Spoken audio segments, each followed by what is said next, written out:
പ്രിയദർശൻ, ഞാൻ മാമൻ എന്ന് വിളിക്കുന്ന കാരണം കുടുംബത്തിലൊരു അംഗത്തെ പോലെയാണ്.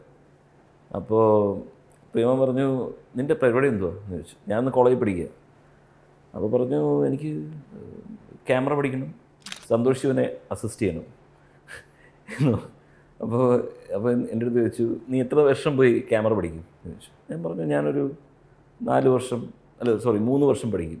അത് കഴിഞ്ഞാൽ ഞാൻ പുള്ളിയെ അസിസ്റ്റ് ചെയ്യും. ശരി, നീ എത്ര നാൾ അസിസ്റ്റ് ചെയ്യും എന്ന് ചോദിച്ചു. പറയുമ്പോൾ വീണ്ടും ഒരു 3 വർഷം കൂടെ എന്തായാലും അസിസ്റ്റ് ചെയ്യേണ്ടി വരും. ശരി, അത് കഴിഞ്ഞിട്ട് ആര് നിനക്ക് പടം തരും? ഞാൻ പറഞ്ഞു, പ്രിയമാനുണ്ടല്ലോ, നിങ്ങളെ കൊണ്ടല്ലോ, പടം തരുമല്ലോ എന്ന് പറഞ്ഞു. അപ്പോൾ പുള്ളി ചിരിച്ചിട്ട് ചോദിച്ചു, അന്ന് എനിക്ക് പടം ഉണ്ടെന്ന് നിനക്ക് എന്ത് ഉറപ്പെന്ന് ചോദിച്ചു. നീ പറയുന്ന ഈ 6 വർഷം കഴിയുമ്പോൾ ഇപ്പം നിൽക്കുന്ന ഈ പ്രിയദർശൻ അന്നുണ്ടാവുമോ, അല്ലെങ്കിൽ എനിക്കന്ന് സിനിമകളുണ്ടാവുമോ നിനക്ക് എന്ത് ഉറപ്പ്?